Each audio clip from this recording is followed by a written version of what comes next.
नमस्कार. श्री स्वामी समर्थ. देवाचा वास आपल्या घरात राहण्यासाठी कोणते नियम पाळावेत?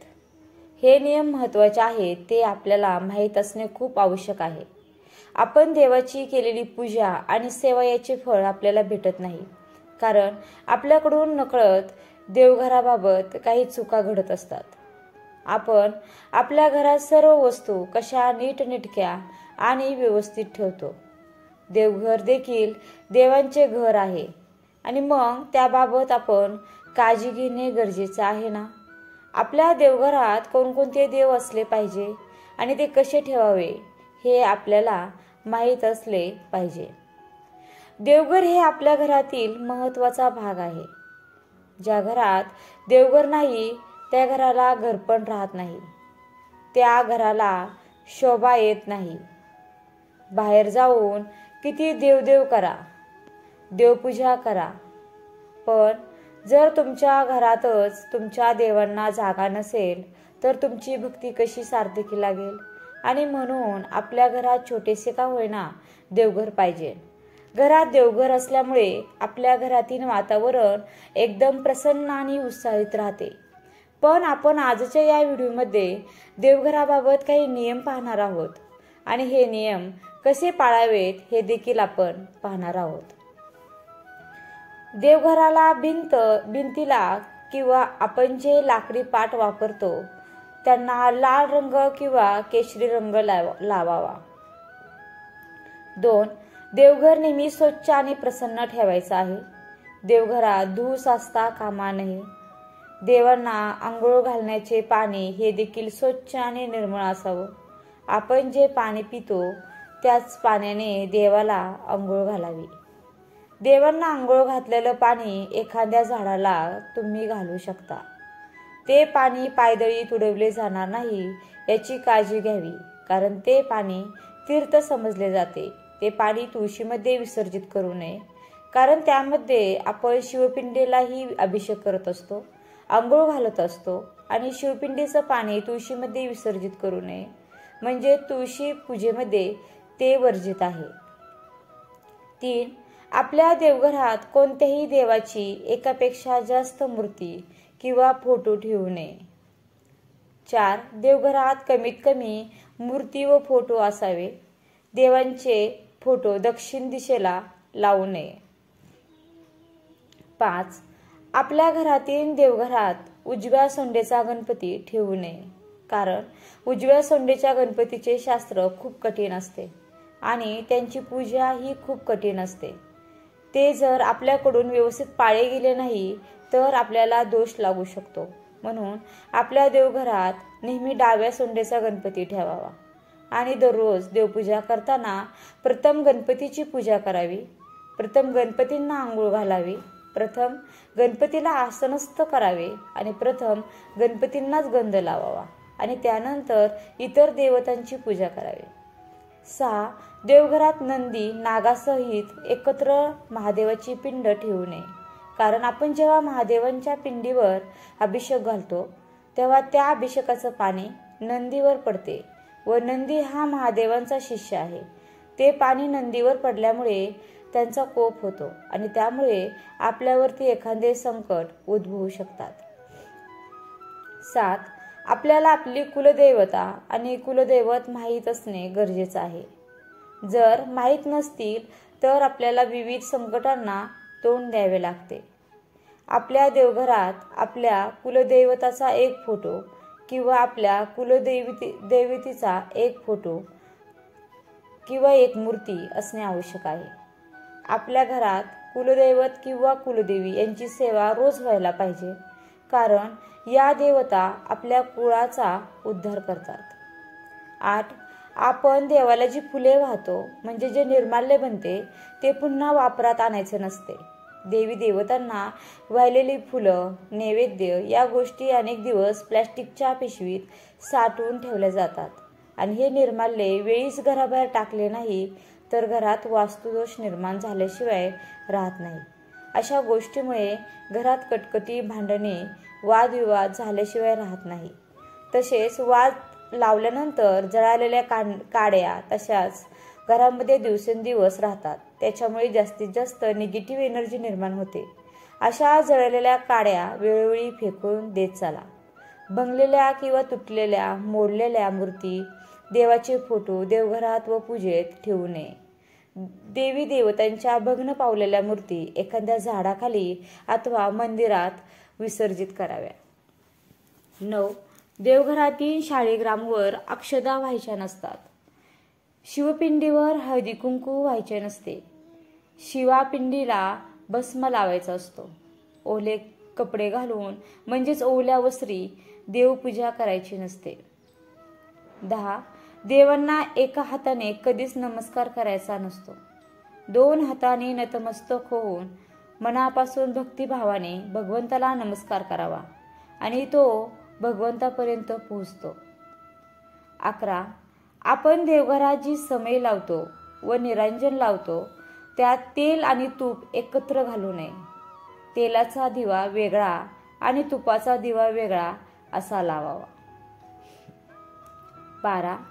देवाच्या मूर्तींची तोंडे किंवा फोटोंची तोंडे दक्षिणेकडे करून ठेवायची नसतात. देवघर नेहमी ईशान्य दिशेला असावे व देवांचे तोंड पूर्व किंवा उत्तर या दिशेला असावेत. 13. देवांना नमस्कार करताना आपल्या डोक्यातील टोपी काढून नमस्कार करावा. आपण देवघरात किंवा मंदिरात जी स्तोत्र किंवा मंत्र म्हणतो ती मोठ्या आवाजात म्हणायची, परंतु जप करताना देवांचे नामस्मरण करत असतो आणि म्हणून ते शांततेतच केलेले कधीही चांगले. 14. देवांना आपण जेव्हा गंध लावतो तो गंध करंगळी शेजारील बोटाने लावायचा असतो आणि आपल्या पितरांना म्हणजेच पूर्वजांना अंगठ्या शेजारील बोटाने गंध लावावा.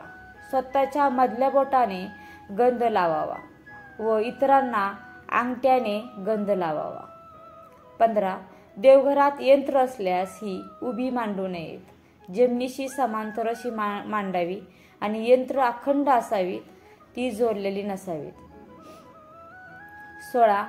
देवांना नैवेद्याच्या पानात किंवा ताटात मीठ वाढू नये. त्याचप्रमाणे कांदा, लसूण, लिंबू देखील वाढू नये, कारण हे सर्व पदार्थ तामसी आहेत आणि तामसी पदार्थ देवांना चालत नाही. 17. मारुती हा ब्रह्मचारी आहे आणि त्यामुळे त्यांची मूर्ती देवघरात ठेवायची नसते. त्यांची मूर्ती जर देवघरात ठेवली तर घरातील 3ऱ्या पिढीचा वंश खंडित होण्याची शक्यता असते. म्हणून मारुतीची मूर्ती देवघरात ठेवू नये, तर तुम्ही स्वतंत्र तिची स्थापना करू शकता. 18. देवघराच्या अगदी समोर तिजोरी नसावी. तिजोरीसाठी उत्तरेकडे तोंड करून सेपरेट जागा असावी, कारण उत्तर ही दिशा लक्ष्मीची आहे. 19. समईच्या ज्योतीवर निरांजन किंवा दुसरा कोणताही दिवा पेटवायचा नाही. दिव्यामध्ये नेहमी 2 वाती लावायच्या. जीवाचं आणि शिवाचं प्रतीक म्हणून या वाती लावायच्या असतात. देवघरात घंटी जरूर असावी. सकाळ संध्याकाळी घंटीनाद व्हायला हवा आणि यामुळे घरातील नकारात्मक ऊर्जा निघून जाते. घंटीनाद झाल्यामुळे घरातील वातावरण सकारात्मक होते व प्रसन्नही राहते. 21. देवघरात पूर्वजांचे फोटो लावू नये. पूर्वजांचे फोटो लावण्यासाठी दक्षिण दिशा योग्य आहे. देवघराला पायऱ्या जर असतील तर पूर्वजांचे टाक सगळ्यात शेवटच्या पायरीवरती ठेवा आणि जर फोटो असतील तर दक्षिणेकडे तोंड करून भिंतीला लावा. 21. घरामध्ये देवघर अशा ठिकाणी असावे तेथे दिवसातून काही काळासाठी तरी सूर्यप्रकाश व ताजी हवा पोहोचेल. त्यामुळे घरातील विविध दोष आपोआप नष्ट होतील. घरामध्ये कोणत्याही प्रकारचा वास्तुदोष राहणार नाही. सूर्यप्रकाश घरामध्ये असल्यामुळे घरातील वातावरण प्रसन्न आणि निर्मळ होऊन जाते. 22. देवघरात पांढरी संगमरवरी फरशी बसवावी. देवघरात बाळकृष्णांची मूर्ती जरूर ठेवावी. घरामध्ये अन्नपूर्णा मातेची मूर्ती जरूर असावी आणि यामुळे घरामध्ये अन्नधान्याची कमतरता कधीही भासत नाही. 23. तसेच देवघरामध्ये कुलदेवीचा टाक असणे अत्यंत आवश्यक आहे. देवघरामध्ये चांदीची, लक्ष्मीची किंवा पितळीची मूर्ती असणे देखील आवश्यक आहे. माता लक्ष्मीची आपल्याकडून सेवा झाली पाहिजे आणि म्हणून महालक्ष्मीची मूर्ती आपल्या घरी कमळावर आसनस्थ असलेली असावी. लक्ष्मीची मूर्ती उभी असलेली घरामध्ये ठेवू नये, म्हणजे देव्हाऱ्यामध्ये ठेवू नये. ती कमळामध्ये विराजमान आहे अशीच मूर्ती घरामध्ये ठेवावी आणि त्यामुळे आपल्या घरात ही लक्ष्मीचा निरंतर वास राहतो. ती आपल्या घरी स्थिर राहते. देवघराच्या वरील बाजूस निर्माल्य असू नये. तसेच कोणत्याही प्रकारची आडगळीची वस्तू देवघराच्या वरती ठेवू नये, म्हणजेच देवाच्या डोक्यावरती ओझं ठेवू नये. त्यामुळे आपल्यावर आर्थिक हानी होऊन कर्जाचा डोंगर निर्माण होऊ शकतो. 24. आपलं पूजेचं सामान सुद्धा एखादा खाली ड्रावर करून त्यामध्ये ठेवावे. पूजेचं सामान व्यवस्थित ठेवा. इकडे तिकडे पसरलेलं नसावं. पूजेच्या सामानाला कोणाचाही पाय लागणार नाही याची काळजी घ्यावी. पूजेचं सामान ठेवताना पूजेच्या ठिकाणीच ठेवावे. त्यामुळे त्यांच्यामध्ये निर्मळता, सात्विकता आणि पावित्र्यता राहिली पाहिजे. 25. काही घरामध्ये अगदी कमी जागा असते आणि त्यामुळे देवघर भिंतीवर अडकवून उभ्यानेच पूजा केली तरी चालते. मात्र देव आपल्या सर्व समस्या समजून घेतात आणि आपली पूजा मान्यही करून घेतो. फक्त स्वच्छ मनाने, भक्तिभावाने देवाची पूजा करणे गरजेचं आहे. देवघरातील समयी दिवा आग्नेय कोपऱ्यात ठेवावा आणि धूप अगरबत्ती वायव्य कोपऱ्यात ठेवावी. कारण आग्नेय कोपऱ्यात अग्निदेवतेचा वास असतो आणि वायव्य कोपऱ्यात वायुदेवतेचा वास असतो. याच्यामुळे हे करणं अतिशय योग्य मानलं जातं. 26. कोणी भेट म्हणून दिलेलं देव किंवा देवांचे फोटो, सापडलेले देव, तसेच बुडीत घराण्यातून आलेली देव आपल्या घराण्यात ठेवू नये. कारण आपण त्या देवांची जी काही सेवा किंवा पूजा करत असतो ती आपल्याला लागू पडत नाही. ती सर्व सेवा ज्यांचे देव आहेत त्यांना लागू पडते. तर अशा प्रकारे देवघरात पाळावयाचे महत्त्वाचे नियम जर आचरणात आणले तर आपल्या देवघरात प्रसन्न वाटेल आणि आपल्या घरात देखील शांतता राहील. आपल्या घरातील लोक नेहमी आनंदी राहतील. घरात नेहमी देवांचा आशीर्वाद राहील. आपल्या घरात देवांचा वास असतो.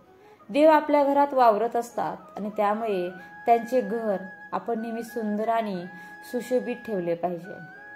श्री स्वामी समर्थ. धन्यवाद.